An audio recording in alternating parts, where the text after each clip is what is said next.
intervenir será Juan Pablo Rodríguez Frade, fundador de Frade Arquitectos. El propósito del estudio es crear un diálogo entre la arquitectura y su entorno, ofreciendo respuestas contemporáneas a programas complejos con la ayuda de una selectiva combinación de luz, materiales y texturas que conforman el proyecto. Adelante. Hey. Aquí tenéis el tiempo. Gracias. Buenos días a todos. Gracias, Nan. Gracias, Laura. García Barrios, que lo ha realizado estupendamente. Y que ese tipo de iniciativas siempre son importantes, de poner en común las ideas de todos nosotros. Contar en 15 minutos la trayectoria en temas de rehabilitación de un estudio pues es complicado, pero lo voy a intentar así rápidamente. Somos un estudio pequeño, aceptamos cualquier tipo de trabajo, pero sobre todo el viento nos ha llevado al campo de la rehabilitación, museografía y el campo de museos, sobre todo, rehabilitar edificios para museos.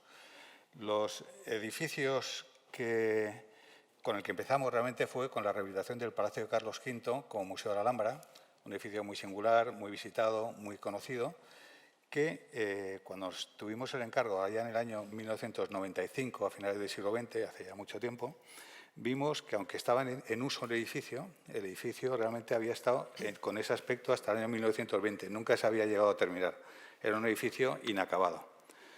En base a eso, nos encontramos con ese aspecto que tenía el edificio, como si fuera un edificio renacentista, como si el propio emperador hubiera estado por ahí, y empezamos a demolerlo para intentar descubrir las trazas que había dejado Machuca en su momento. Empezamos a demoler, no había nada original, todo era del siglo XX, de la segunda mitad del siglo XX, y nos dimos cuenta que nos quedamos solo con la raspa del edificio.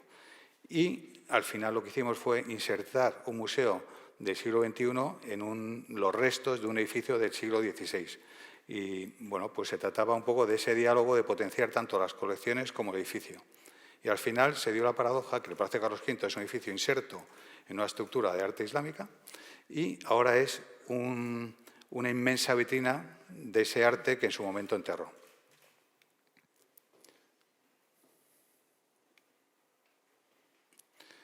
Un proyecto que hemos inaugurado recientemente, en el año 2014, fue el Museo Arqueológico Nacional. Ganamos el concurso tanto de la obra como de la museografía, lo cual es un valor añadido, puesto que puedes llegar hasta el último detalle del edificio, ¿no? La gráfica, cómo se abren las vitrinas, los audiovisuales, etcétera, ¿no?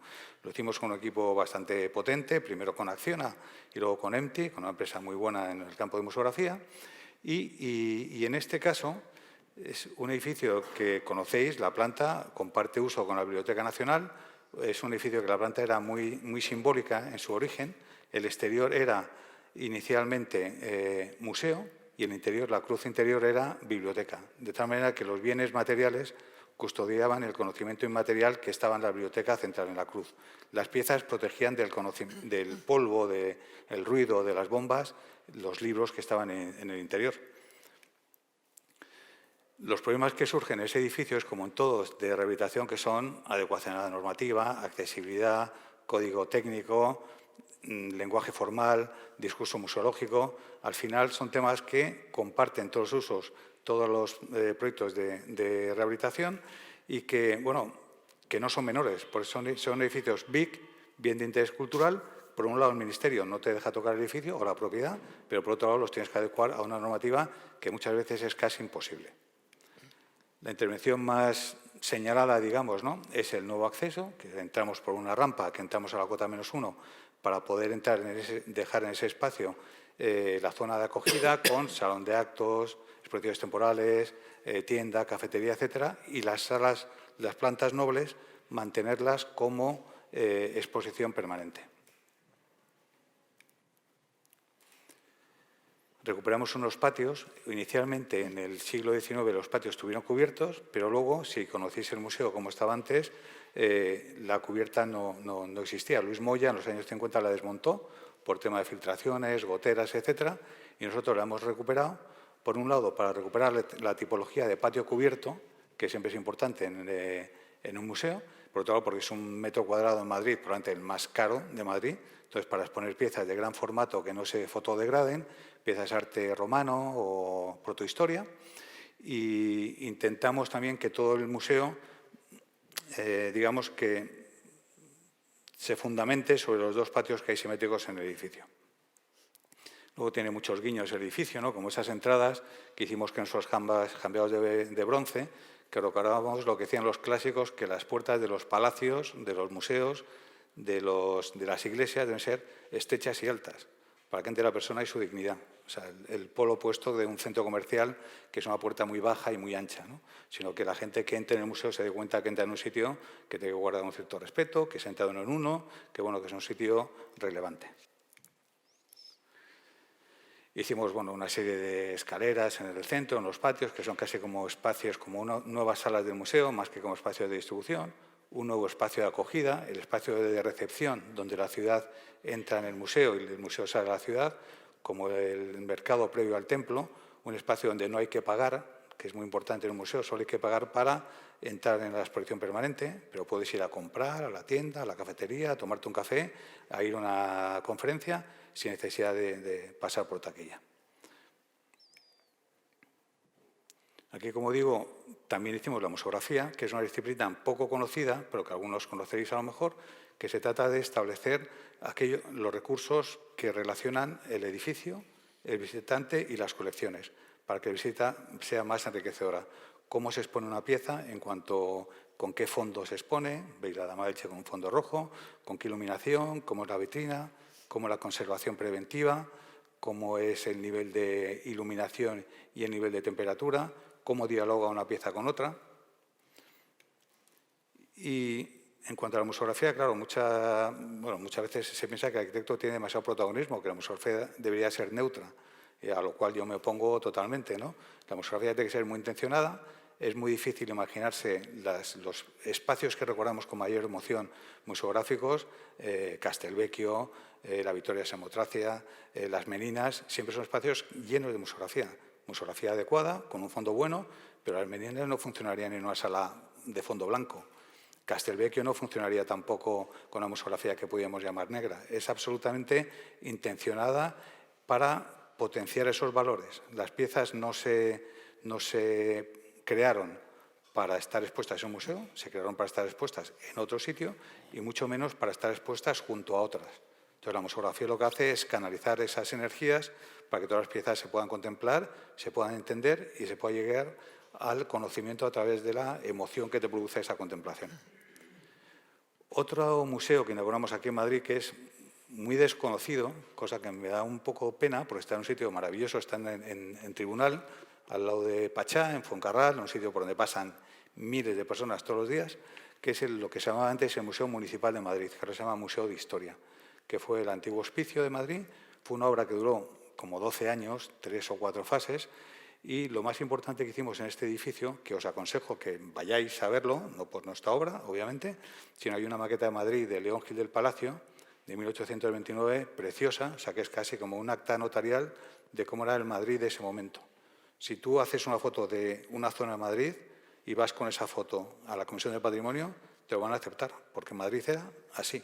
Es fiel en cuanto a la planimetría y en cuanto a la topografía. Es una maqueta como de 6×6, impresionante. Hicimos ahí, bueno, pues un patio, que este es el patio ya cubierto, con un techo de una cubierta de pan de oro, como espacio de acogida también, ¿no? Pero, bueno, esta es la imagen del edificio, que lo conoceréis, supongo, la fachada es de Ribera, la fachada siempre se ha llamado fachada churrigueresca, aunque es de Ribera. Y imágenes de cómo estaba antes el museo. Tiene unas colecciones que están bastante bien, hay Sorollas, hay Goyas, muy buenas maquetas, hay una colección de Buen Retiro estupenda, de porcelana de Buen Retiro. Un museo interesante que yo creo que no se le ha lanzado lo suficiente.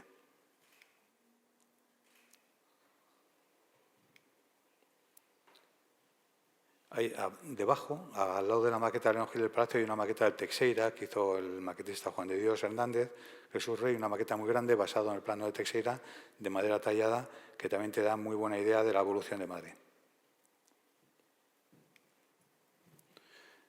Una obra que inauguramos el año pasado de rehabilitación, una rehabilitación un tanto atípica, porque ya es rehabilitar un edificio del siglo XX, donde ya es como se restaura un cuadro de arte contemporáneo, ¿no? Que ya la restauración ya se rompe un poco, ya no se usa la misma técnica, como restaurar son tapies, ¿no? Pues aquí es restaurar un edificio de Zuazo, que hizo con con la estructura de Torroja, unas arquerías que Zuazo le dio tanta importancia que cuando empezó la obra quiso empezar por las arquerías y le preguntaron por qué quería empezar por las arquerías cuando era lo más intrascendente, en un edificio bestial de tamaño, y dijo que precisamente por eso, que como era una cosa anecdótica, quería empezar por ahí para que se hiciera. Pues si lo dejara para el final, sabía que no se iba a hacer, que no iba a haber ya presupuesto para hacerlo, ¿no? Le dio muchísima importancia.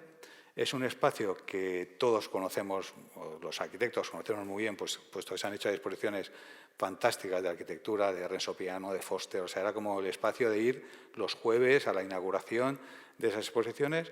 Luego cayó en desuso, se han hecho otro tipo de exposiciones y ganamos el concurso para hacer la sede de la Fundación en aire. Pero bueno, como ha quedado bastante bien, realmente no, pues ya no se sabe si va a utilizar el Ministerio de Fomento, el MITMA, para qué se va a utilizar. Es un espacio también en el que yo le tenía mucho respeto porque por ahí hizo una intervención muy buena de la Sota, Morezum, Aparicio. O sea, era un espacio como que ya tenía muchos antecedentes que imponían.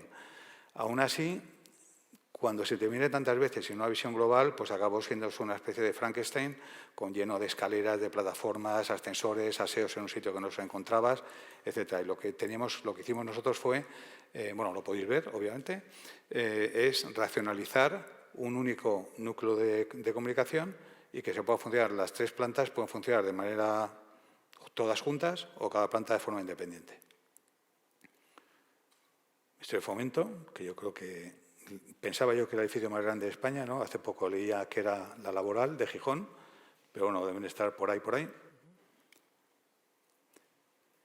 Y el núcleo de comunicaciones es el espacio que hay a la derecha, que es pues una escalera más o menos ingeniosa, con unas rampas, ¿no? Que te comunican, o sea, que cuando entras a ese espacio y con ese ascensor, que sirve de montacarga de piezas, puedes subir a todas las plantas a base de rasgar un fragmento de la bóveda de Torroja. Hay que pensar que ese espacio, si conocéis la estación de Nuevos Ministerios, está el espacio abovedado, a 1 metro está el tren y por el otro lado, a 1 metro, está el metro.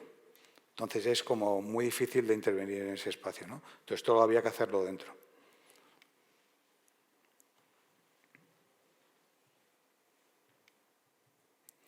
Y una obra con la que estamos ahora, que la obra se ha terminado, pero ahora estamos ya con la museografía, es el Museo de la Real Colegiata de San Isidro de León, que es un edificio emblemático, que conoceréis con la Cámara de Doña Sancha, con el Panteón Real, un edificio del siglo XI, de esto de guardar un respeto impresionante, con todos los ojos encima de la Junta de Patrimonio, de León, del Ayuntamiento y, por supuesto, de la Colegiata. Bueno, imágenes de la foto. Nosotros intervenimos en la fotografía aérea, de a mano derecha, intervenimos en la zona de entrada de abajo, donde está la iglesia y está el panteón, y en el claustro más antiguo, que es el que está más próximo. Son imágenes del estado anterior, que claro, era un edificio que se habían hecho obras muy puntuales, como siempre. Hace falta un aseo, se coloca ahí, un almacén allá, una escalera, una rampa, pero sin esa visión global. Y es una obra donde han aparecido miles de problemas, pero que al final los problemas se te convierten en valores añadidos a la obra. Curiosamente, en ese momento te descabala la cabeza, te descabala el proyecto, pero luego a la larga es de donde surgen los mayores valores. Han aparecido restos de moldes de campanas del siglo XVI. Bueno, han aparecido un sinfín de cosas, ¿no? Hemos hecho también un espacio de acogida, un espacio de recepción. Hemos limpiado el edificio de usos que no tenían sentido y ahora estamos con el proyecto de museografía, que será en esta sala y en otras muchas que hay en el museo. Proyectos que tenemos ahora en marcha, ¿no? Estamos por un lado haciendo la museografía del Museo de Arte Islámico en Fez, en la Medina de Fez, que es un edificio fantástico con una colección que os podéis imaginar lo que hay ahí, de alicatados, mosaicos, yeserías, madera, vigas de madera talladas, impresionante, y un museo que tiene mucho interés en Marruecos de potenciarlo, obviamente, porque está en un sitio maravilloso. Por otro lado, estamos con el Museo Baltasar Lobo, en Zamora, un edificio renacentista donde el reto se trata del diálogo, conseguir un diálogo entre la escultura contemporánea de Baltasar Lobo, que era como un Henry Moore español, si no mejor, ¿no? y un edificio renacentista. y estamos con un centro de recepción de visitantes en la Mezquita Catedral de Córdoba, que estamos empezando. Son 3 proyectos que tenemos ahora encima de la mesa, con los que espero que resulte bien el tema. ¿He cumplido? Perfecto.